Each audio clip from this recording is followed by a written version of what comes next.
It's 7 p.m. Monday, July 15th here in Seoul. Coming up on NewsCenter tonight. President Moon Jae-in warns Japan that its economic sanctions against South Korea will backfire and urged Tokyo to not mix historical disputes with the economy. He calls on Japan to engage in talks to resolve the issue. South Korea takes Japan's export curbs to the WTO. Seoul will explain how the restrictions could hurt global trade overall at the General Council slated for next week. South Korea continues diplomatic efforts to mitigate economic damage from Japan's trade measures, seeking Washington's engagement. We have the latest. And an art center in Seoul kicks off a special exhibition showcasing dozens of rare art pieces by renowned North Korean painters. NewsCenter begins now.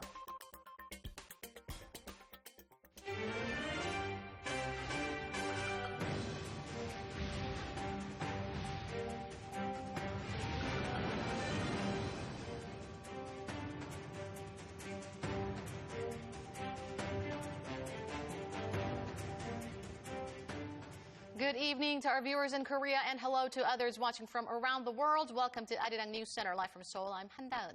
And I'm Noah Adam. Thank you, as always, for joining us this evening.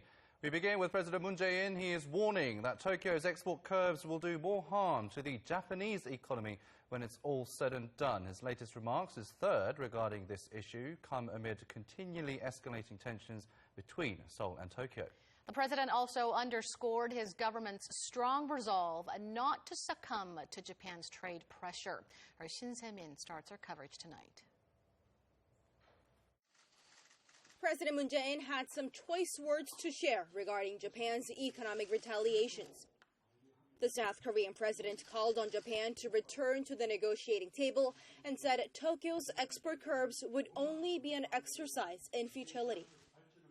일본과의 제조업 분업 체계에 대한 신뢰를 깨뜨려 우리 기업들은 일본의 소재, 부품, 장비에 대한 의존에서 벗어나 수입처를 다변화하거나 국산화의 길을 걸어갈 것입니다. 결국에는 일본 경제에 더 큰 피해가 갈 것임을 경고해 둡니다. Speaking at a weekly meeting with his top aides, the president said Japanese export curbs targeting local firms are posing a roadblock to the Korean economy at a time when it's looking to take the next step forward. He said this rings especially true given that semiconductors form the backbone of the Korean economy and its competitive advantages. The president emphasized that Korea has overcome similar economic adversities in the past and would do so again with united public support. Also pointing to Japan, the president blasted Tokyo's claims that Seoul had violated international sanctions by re-exporting banned goods to North Korea. Moon said these allegations were a grave challenge to the South Korean government, which has devoted all of its efforts towards peace on the Korean peninsula within the framework of UN sanctions. 이번 일을 우리 경제의 전화위복 기회로 삼겠다는 정부의 의지는 확고합니다. 정부는 외교적 해결을 위해 모든 노력을 다할 것이지만 한편으로 기업이 이 상황을 자신감 있게 대응해 나갈 수 있도록 필요한 모든 지원을 아끼지 않을 것입니다. He also indicated that his administration is open to discussing alternative to its recent offer of setting up a joint fund by Korean and Japanese firms to compensate the victims of forced labor.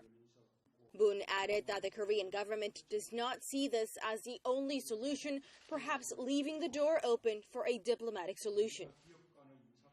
With both sides refusing to back down and with President Moon Jae-in coming down hard on Japan, the two nations could find themselves at an important crossroads this Thursday, Japan's deadline for third-party arbitration in the forced labor dispute to which South Korea had already said that it will not respond to. Shin Se-min, Arirang News. At South Korea's request, the WTO will meet next week to discuss Japan's export curbs on South Korea that went into effect on July 4th. On what this means and what to expect, here's our chief economics correspondent, Kim Hae-sung. The WTO's highest decision-making body is set to discuss Japan's export restrictions on high-tech materials to South Korea. Seoul's trade ministry said Sunday that Tokyo's restrictions have been taken up as one of the formal agenda at the WTO's General Council meeting on July 23rd and 24th in Geneva. Seoul had requested that the WTO take up the issue last week. We believe that there will be opportunities at the WTO or other multilateral, bilateral settings to raise the issue of Japan's export curbs and make clear Korea's stance. All ambassadors of the WTO's 164 member countries will take part in the General Council meeting, which is the WTO's top decision-making body aside from the ministerial conferences that take place every 2 years. Seoul is expected to call on Tokyo to lift the export curbs, criticizing them as economic retaliation that negatively affects the global value chain, a stance it made clear earlier last week at the WTO Council for Trade in Goods. This move doesn't mean Korea is officially suing Japan over its export curbs. The WTO General Council discusses agenda of significance as the highest decision-making body, so it means the WTO is taking Japan's trade restrictions seriously. This will be a key opportunity for South Korea to rally global opinion that Japan's export curbs are unfair and go against free trade rules. Tokyo is expected to reiterate its stance that it imposed the restrictions because of inadequate management of sensitive items from South Korea and weak export controls. A clash at the WTO is expected, and it comes at a critical time when Japan is set to decide by July 24th whether to remove South Korea from its white list of countries that enjoy preferential treatment on trade. Kim Hae-sung, Arirang News. South Korean officials from the presidential office and the foreign ministry made their way to the U.S. last week to speak with their U.S. counterparts about Seoul's ongoing trade spat with Tokyo. South Korea asked for Washington's engagement to prevent tensions from further escalating, and the U.S. responded it will look for a role. Our Oh Jung-hee has the details. With South Korea-Japan relations souring over Tokyo's decision to curb exports of high-tech materials to Seoul, South Korea is seeking Washington's engagement to prevent tensions from escalating further. A senior foreign ministry official spoke to reporters on Monday on the condition of anonymity. He said a team of 5 diplomats visited Washington last week, led by Deputy Minister for Economic Affairs Geumgang-san. They met U.S. officials from the White House National Security Council, as well as local experts and business leaders. Their key message, Washington should engage. South Korean officials explained that if tension further escalates, considering the economic structure, the circumstances will be to Japan's advantage, but in the end, no one will benefit from this trade war, maybe except for a third party, namely China. Seoul stressed that it does not want the trade spat to worsen any further. The U.S. agreed that the current situation shouldn't be aggravated further and said it'll look if there's any role it can take, but added that it's realistically difficult to side with any of the two countries as both are Washington's closest allies. The senior diplomat said he's not sure how the U.S. will seek to engage, but he highlighted that Washington is willing to, noting how a trilateral meeting had already been organized but failed to happen as Japan was unprepared. South Korea says this is the first time that Tokyo is looking to retaliate economically against Seoul over a political matter.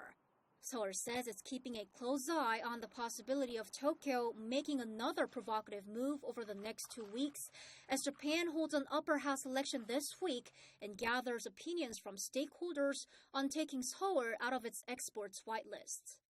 Oh Jung-hee, Arirang News. An investment bank report shows that Tokyo's export curb on high-tech materials to Seoul are expected to weigh on South Korea's GDP. According to researchers at Goldman Sachs, Korea's GDP would fall by 0.4% if the country's semiconductor production decreases 10%. The report added that the country's current account balance will drop by $10 billion under the same condition. Japan's move is not only expected to affect Korea, but also other countries' economies, including Vietnam and Malaysia, because their exports rely heavily on Korean IT products. The vice chairman and de facto head of Samsung Electronics, Lee Jae-yong, was in Japan last week, and industry sources are dropping hints about what he might have achieved there in terms of relief from Tokyo's export restrictions. Our Ko Ryun-hee has the story. Citing multiple industry sources, Seoul-based Yeonnam News Agency reported Sunday that once back in Seoul, the Samsung Electronics vice chairman explained the achievements of his Japan trip to the firm's top executives. And about those achievements, the news agency explained Samsung reportedly secured emergency supplies of 3 key materials affected by Japan's latest export restrictions to Korea. The 3 materials are photoresist, fluorinated polymers, and hydrogen fluoride, needed by Samsung to make semiconductors or displays. With those emergency supplies, along with the existing stocks, Samsung reportedly has enough to avoid an immediate production shortfall. Sources say the company likely found some alternative ways to get the supplies, by, for example, asking Japanese firms to ship high-tech materials not from Japan but from factories overseas to avoid trade restrictions. Although Samsung has not confirmed whether Lee secured the materials or not, it did say he met Saturday with executives from the company's device solutions and display-making units to discuss ways to deal with the trade restrictions. Those measures took effect on July 4th, and Vice Chairman Lee was in Japan soon after, from July 7th to 12th. Although some sources say that Japan's export curbs has so far not significantly affected the Korean tech giant, analysts warn that serious damage is inevitable if the measures stay in place for a long time. Ko Ryun-hee, Arirang News. South Korea's largest business lobby group has called on Japan to retract its latest export curbs to avoid potential harm to global supply chains. The Federation of Korean Industries says it had sent a letter containing its demand to Japan's trade ministry. It said Tokyo's trade restrictions would not only affect production at Korean firms, but pose a threat to Japanese firms and to the global economy. Several reports by the UN Security Council show that Japan has exported prohibited items to North Korea in breach of international sanctions. This comes amid Tokyo's baseless accusations that South Korea is not complying with UN sanctions on the North. Our Kim Mo-gyun has more. In 2016, a UN panel of experts reported commercial radar antennas made by a Japanese company were spotted on North Korea's naval vessels. It's just one of the multiple cases reported by the UN panel of experts where restricted items, including strategic equipment and luxury goods, have been shipped to North Korea from Japan since 2008, despite the international sanctions that ban such exports. In the 2015 and 2016 reports, the panel of experts confirmed some parts manufactured by Japan were used in North Korea's unmanned aerial vehicles found in South Korea's Paju, Samcheok, and Baekneungdo Island. Other reports show Japan also exported luxury goods to North Korea between 2008 and 2009, including Mercedes-Benz and Lexus vehicles, cigarettes, drinks, and pianos.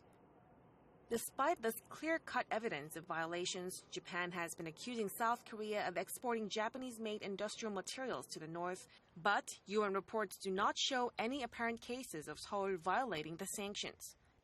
On Sunday, South Korean lawmaker Ha Tae-kyung of the minor opposition Bareunmirae Party said there's a possibility Japanese products could have been shipped to North Korea and used by the regime to develop nuclear weapons. This is just the tip of the iceberg. Even more Japanese products could have gone to North Korea through the international black market. Citing a 2009 report in the Japanese newspaper Sankei Shimbun, the lawmaker said Japanese firms exported parts necessary for the development of nuclear weapons or related research. Kim Mo-gyun, Arirang News. Mitsubishi Heavy Industries appears likely to ignore today's deadline set by South Korean plaintiffs to hold talks about compensating forced Korean laborers during World War II. The plaintiffs said they will take action to liquidate Mitsubishi's local assets if it passed the deadline. Kyodo News reported that the company had no plan to respond to the demand. Mitsubishi's assets in Korea have already been seized by the South Korean government after the Supreme Court ruled that the company must compensate the victims. President Moon Jae-in has agreed with his visiting Israeli counterpart Reuven Rivlin to quickly pursue a free trade deal. Here's the president speaking earlier today at their summit. 양국 간 FTA가 조기 타결된다면 양국 간 교육, 투자, 서비스 등 경제 협력이 크게 확대될 것으로 기대합니다. 양국은 상호 보완적인 경제 협력 구조를 가지고 있고 또 미래의 첨단 산업 육성이라는 공통의 목표를 가지고 있기 때문에 양국 관계는 더욱 발전할 수 있는 잠재력이 매우 크다고 생각합니다. The two agreed that an early FTA deal will be what he called an optimal win-win result. Two-way trade last year reached almost $3 billion.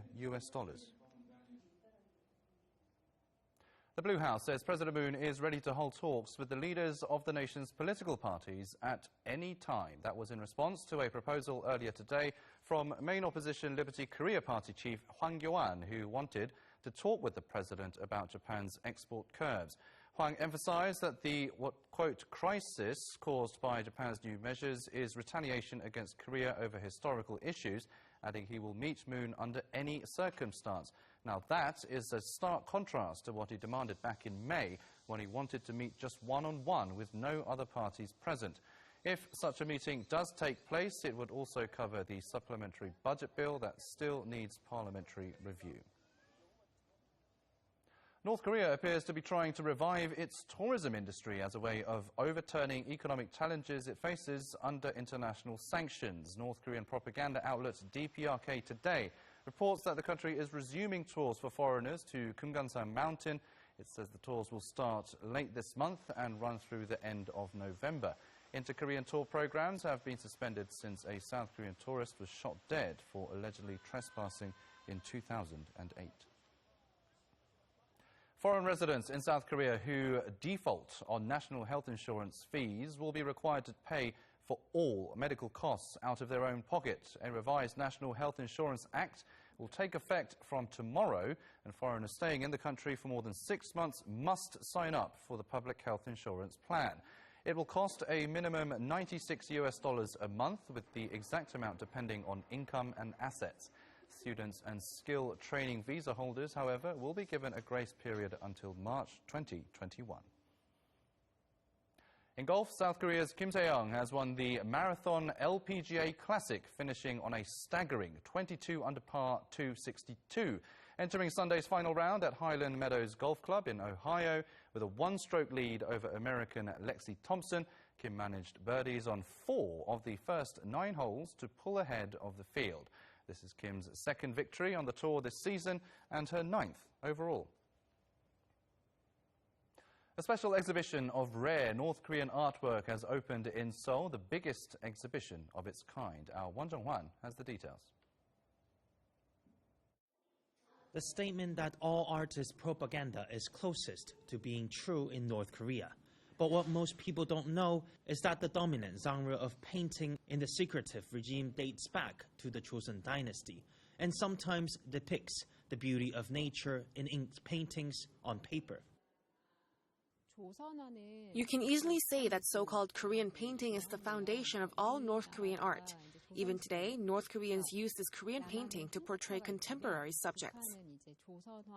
To showcase some rare and precious North Korean art not made for propaganda purposes, a special exhibition is taking place from July 15th to the 26th under the theme of Explore 8 Provinces Through Korean Painting.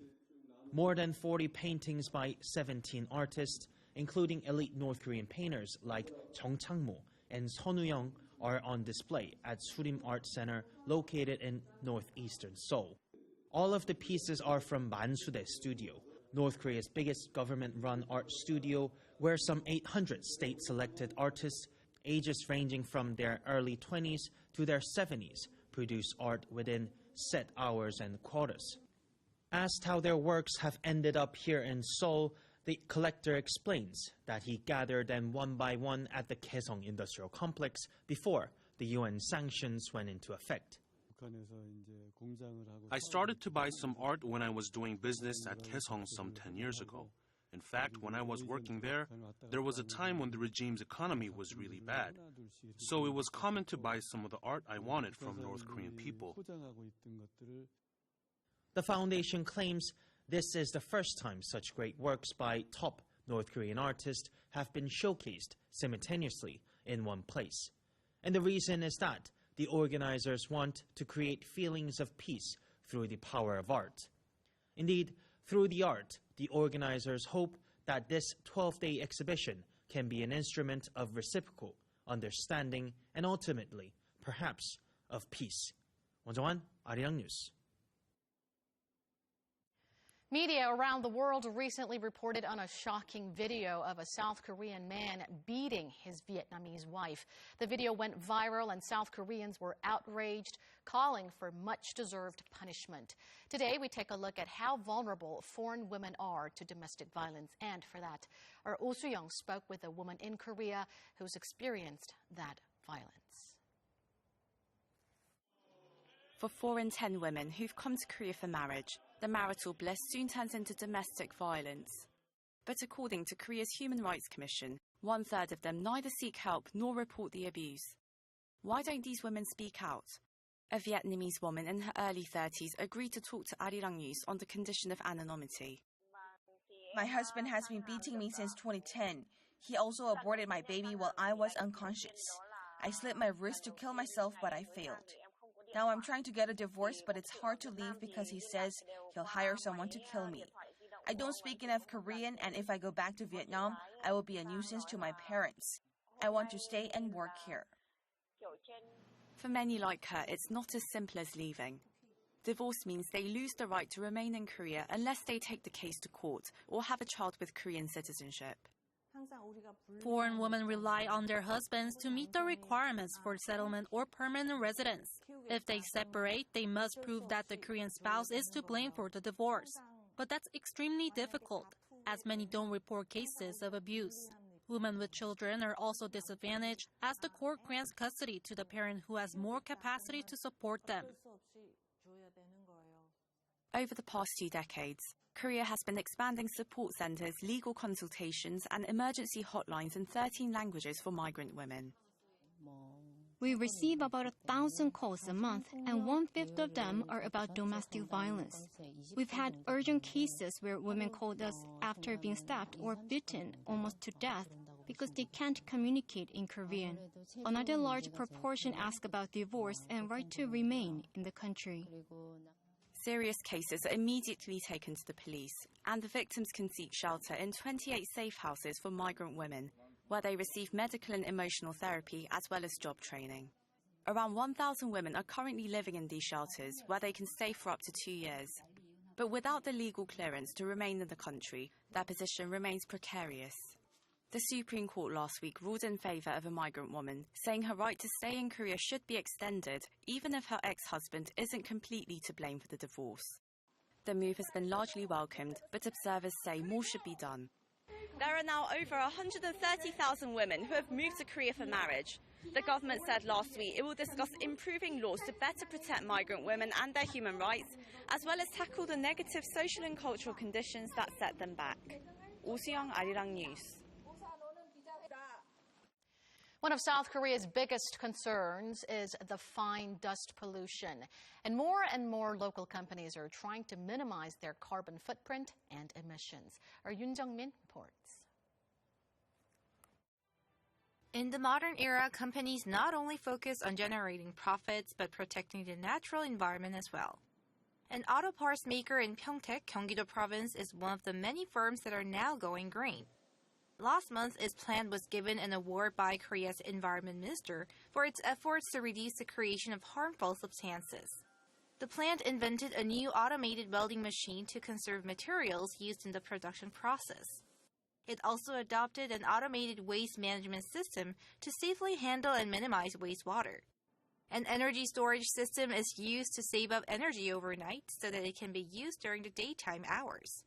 Since the plant adopted these eco-friendly techniques, its productivity has risen 32%, while energy consumption decreased by 12% compared to 2010. Since we adopted the eco-friendly system, output increased in our plant while energy usage decreased. Also, we were able to reduce our amount of pollutant emissions. Eco-friendly management and innovation, not just profits, are becoming more important for sustainable development. By awarding businesses with the Green Company label, we plan to raise social responsibility in the corporate sector.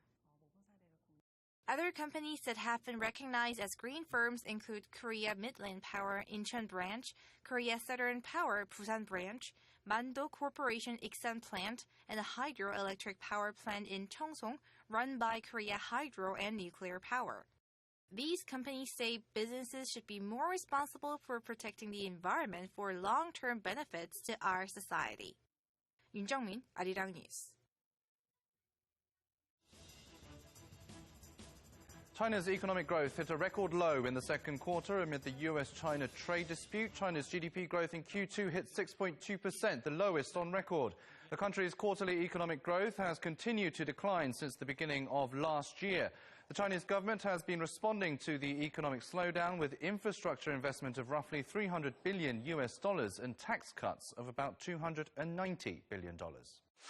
A recent study has found that the number of hospital visits for low blood pressure rises 1.1% for every 1 degree Celsius increase in the daily average temperature.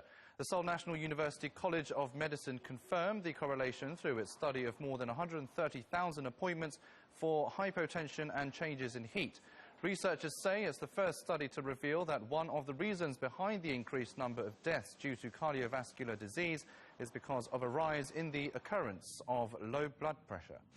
In an epic men's Wimbledon final on Sunday, Novak Djokovic captured his 5th Wimbledon title and his 2nd in a row with a thrilling victory over 8-time champ Roger Federer. In a match that lasted nearly 5 hours, the 32-year-old Serbian outdueled Federer over 5 sets, with the final set ending in 13-12-3 in favour of Djokovic. The latest victory was also the 3rd major championship match that Djokovic saved 2 match points to defeat the Swiss legend. The win also brings Djokovic his 16th Grand Slam title. BTS will become the first international band ever to hold a solo stadium concert in Saudi Arabia. The K-pop group is currently on a world tour and will hold their first Saudi Arabia concert at the King Fahd International Stadium on October 11th. While South Korea's Super Junior previously performed in the kingdom, BTS will be the first group to have the stadium to themselves. That has been your 3-minute Newsflash.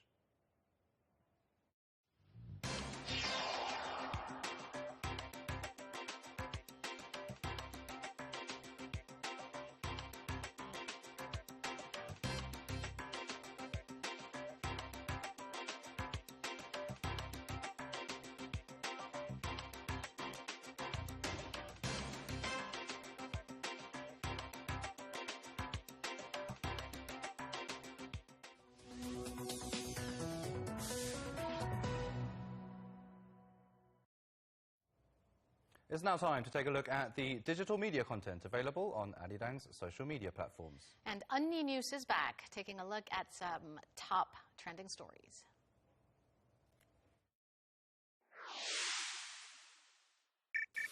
상습적으로 성관계 몰카를 찍고 지인들과 공유하면서 성범죄 피의자로 전락했습니다.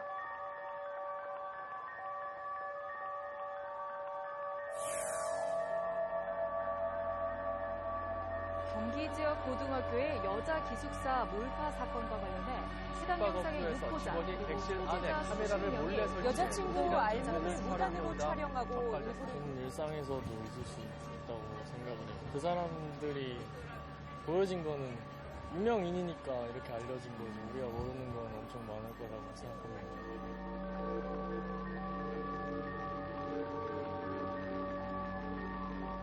헬스장에서 약간 보통 남성들이 자기 몸을 이렇게 기록하려고 찍으시는 경우가 많은데 거울을 대고 핸드폰을 찍는데 그 각도가 카메라도 몸에서 좀 멀리 떨어져 있고 그래서 그때 약간 기분이 이상해서 바로 일어나고 했는데 뭐 제가 딱히 대응할 방도도 없었고 경찰과 시민단체 회원들이 경기 안은 물론 카메라가 설치되어 있을지 모를 작은 구멍까지 꼼꼼히 점검합니다.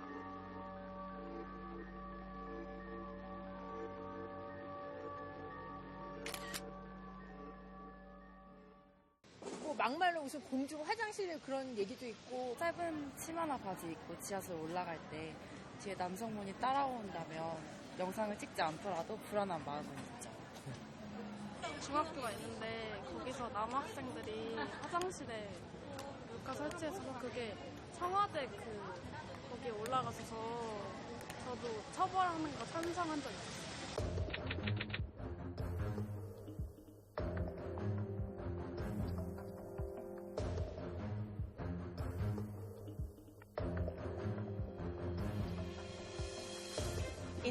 Not in Korea, but in Spain maybe too, in other countries.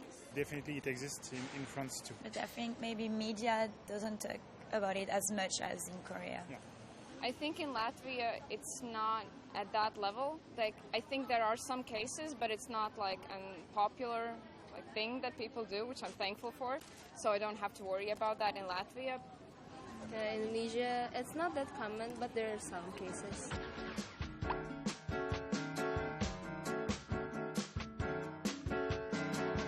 젊을 때 어릴 때부터 이게 사회 공동체에 대한 교육이 좀 돼 있어야 될 것 같아요. 당해보면 알지 않을까요? 그 수치심.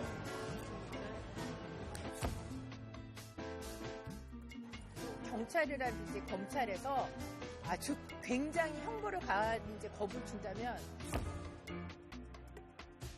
I try to be a strong woman and I just say no, go away, please.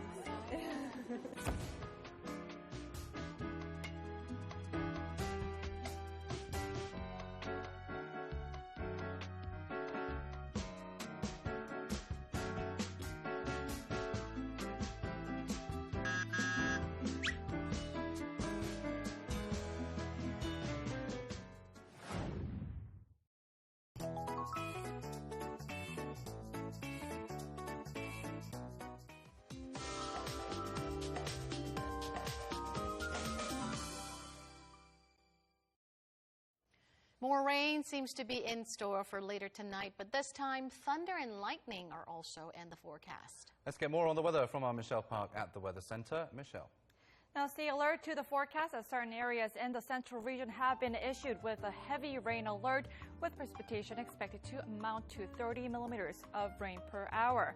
Now the intensity of the rain will vary depending on the regions, with chances of hail in some areas too.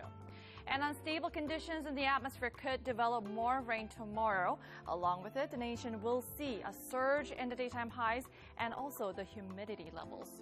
And Tuesday morning in Seoul, Daejung, and Jeju will begin at 22 degrees Celsius tomorrow, and very similar elsewhere.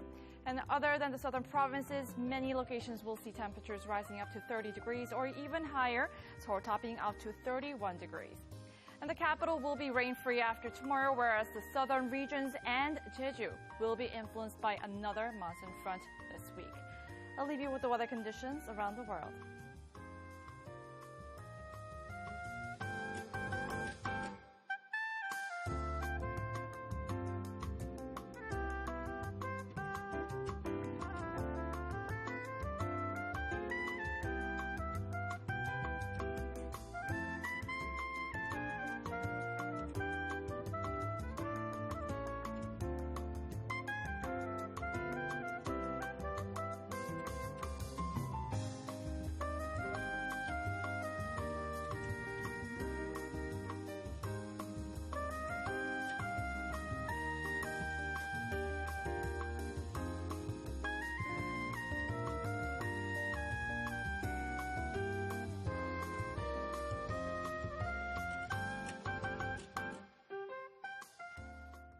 That will do it for this edition of Arirang News. Thank you, as always, for watching. News in Depth is next.